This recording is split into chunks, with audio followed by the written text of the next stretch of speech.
and the Todd Family YouTube video, wherever you are, whatever you may be doing.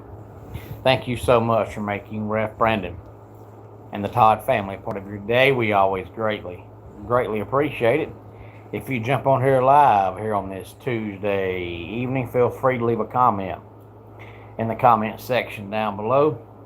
Make sure to give the video a like, a thumbs up. If you have not yet subscribed, please do so.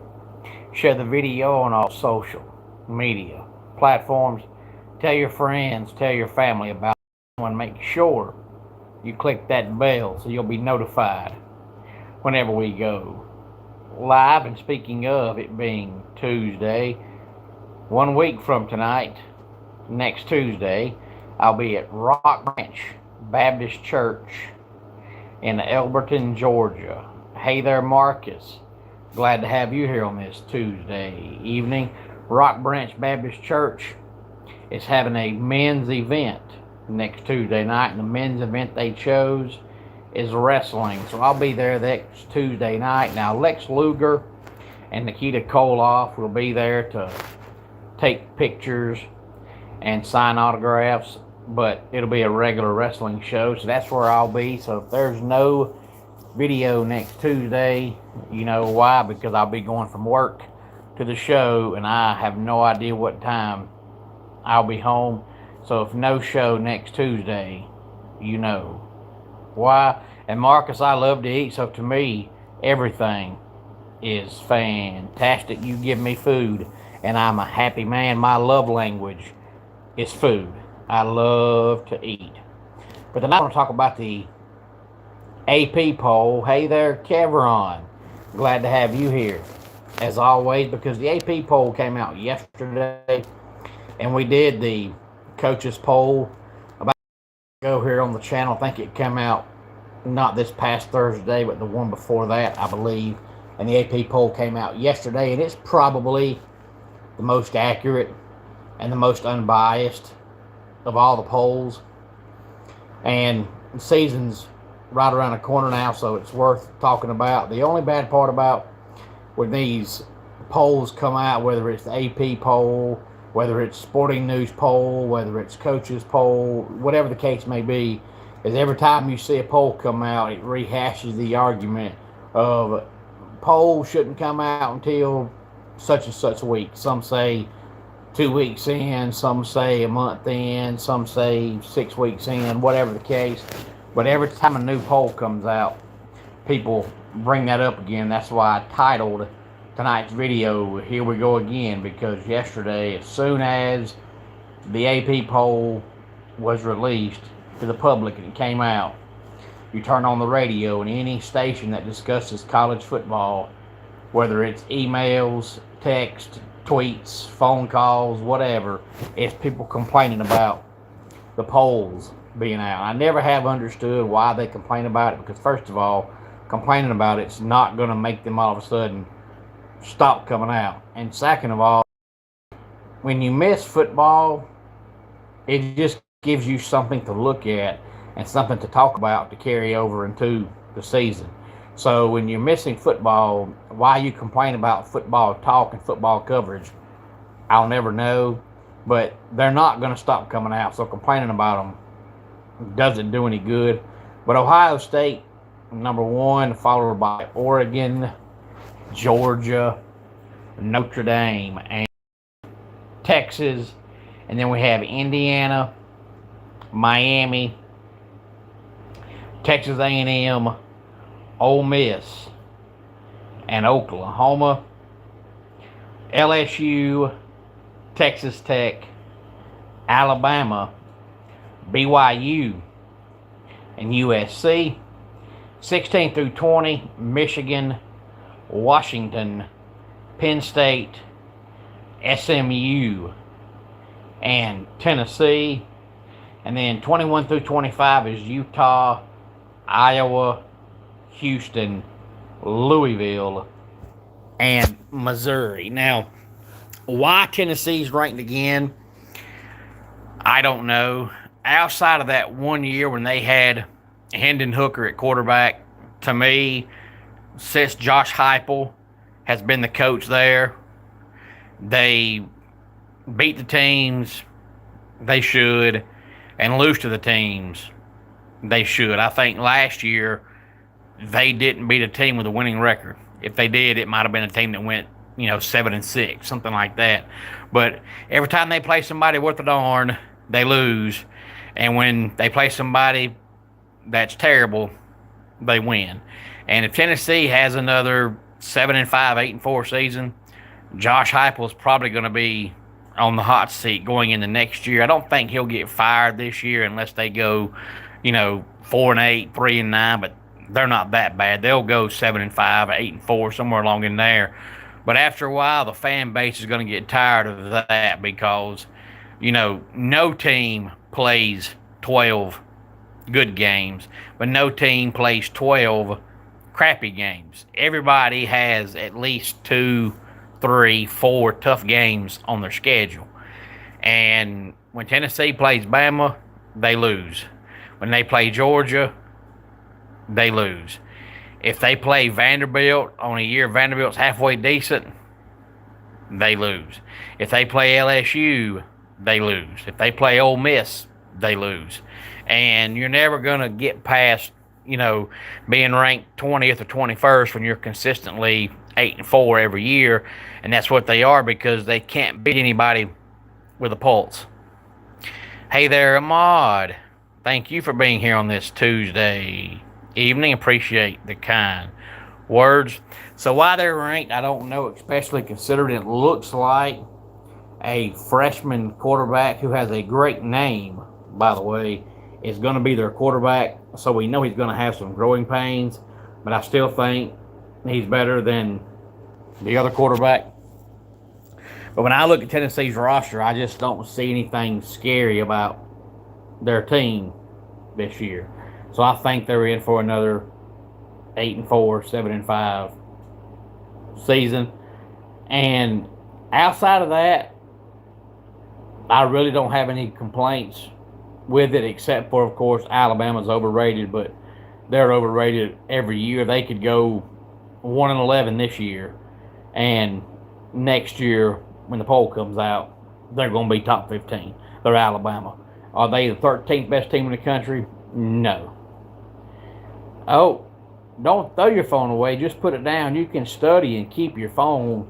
You don't have to throw it away. Just, put it on silent. So if you get a phone call or a text or, any kind of notification, it won't go off. Don't throw it away, but you can put it away and study. So if you are in school of any kind, studying is more important than being on your phone, but don't throw it away. Just put it away. But thanks for stopping by, Ahmad. Always appreciate it. But I'm fine with the poll, the way it is. They were talking today about, people complaining about these polls coming out. And most people say, well, they shouldn't come out until at least the first, month of the season is over with. You can, Ahmad. That's totally up to you. Now, if you're in punishment and she wants it, then, yeah. But if it's just something you're debating about, I don't see why she needs it unless she doesn't have one and wants to borrow your phone. Then, yeah, absolutely. But outside of that, as long as she has her own and you're not in trouble, I wouldn't worry about it. But the only problem with the polls coming out at the end of the first month is that how often, and it's about every year, but how often do we watch the game in September and think, boy, this team's really good. Boy, this team's really good. And then by the time October comes around and we head into November, half those teams we thought were good ended up being good. So if you had a poll come out the end of September, by the time October and Halloween comes around, half those teams you had in the top 5 or top 10 are either now down inside the 20s or they're not ranked at all. So I don't know if you solve anything by not having a poll until, the first month of the season.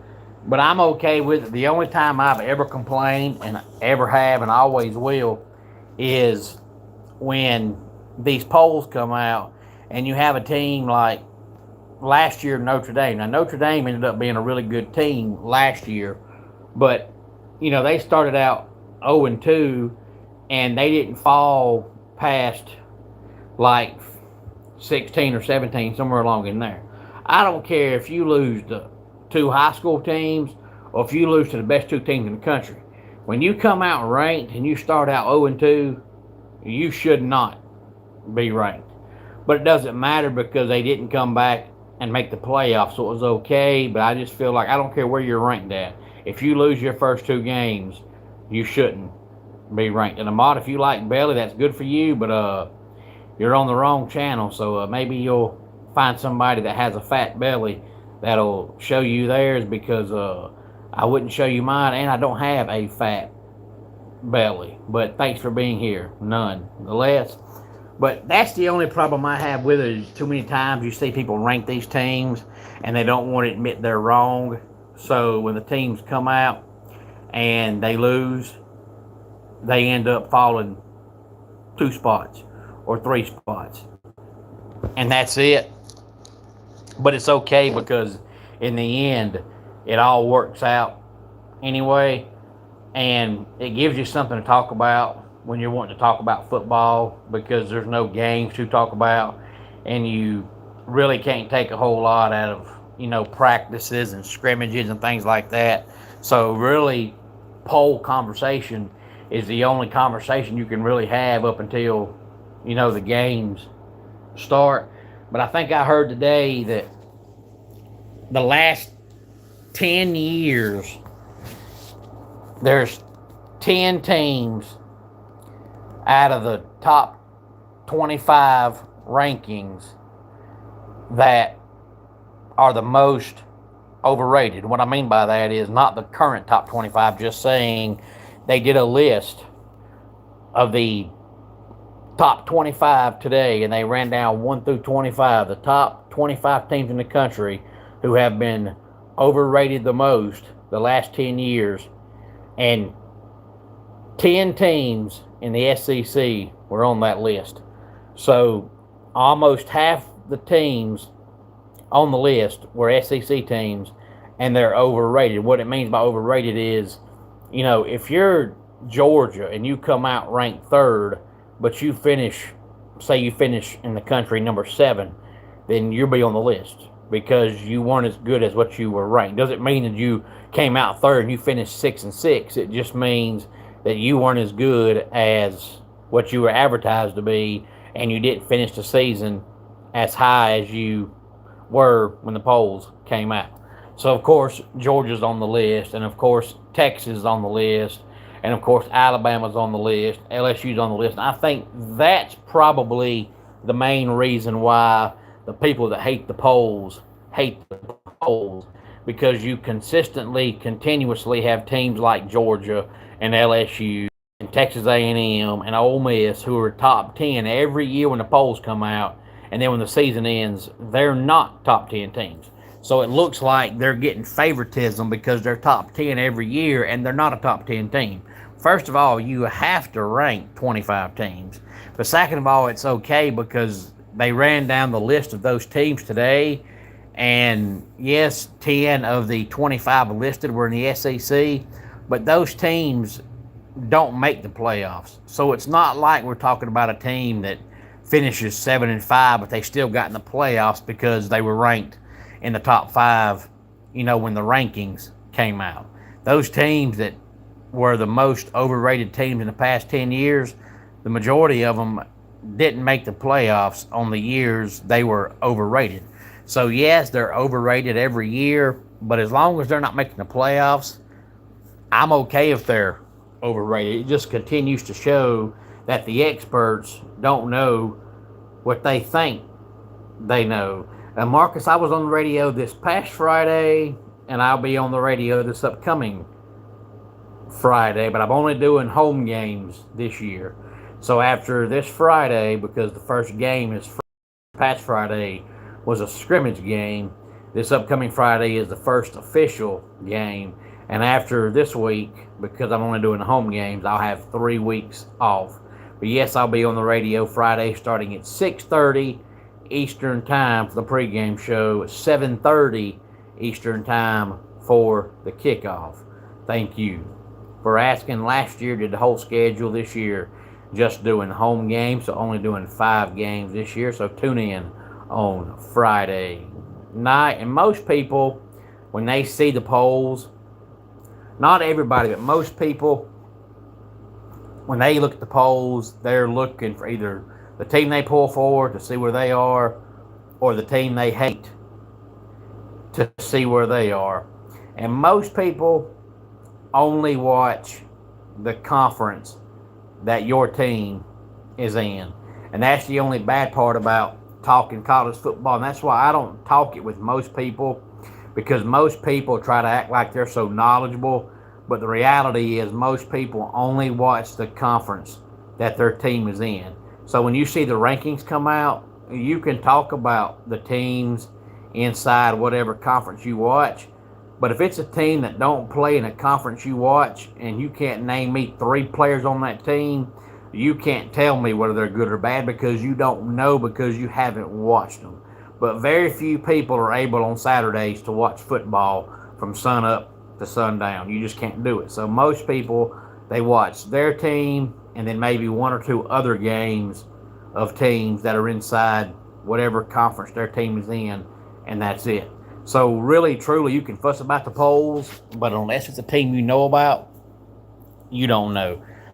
I tell folks all the time when they say, oh, so-and-so sucks, or oh, so-and-so ain't no good, oh, so-and-so's overrated, I say, how do you know? Name me on that team 5 players. Well, I can't do it because you don't watch them. If you don't watch them, you don't know how good or bad they are, because you can get on YouTube and watch any team's 30-minute package of their best plays and 30-minute package of their worst plays. But that doesn't define how good or bad you are. That's just the good highlights and bad highlights in a video. If you haven't actually sat down and watched the team play from start to finish at least 1 game, you can't tell me that they're overrated, underrated, because you don't know. Don't watch the TV channels that are biased, because they're not going to help you. Actually watch and find out for yourself. But any thoughts on any of this, please feel free to let me know. Let's go ahead and get our dad joke of the day in here. Why don't ants get sick? Because they have little antibodies. And that does it for today's Ref Brandon and the Todd Family YouTube video. Until next time, it's Ref Brandon saying, just like in pro wrestling, life can be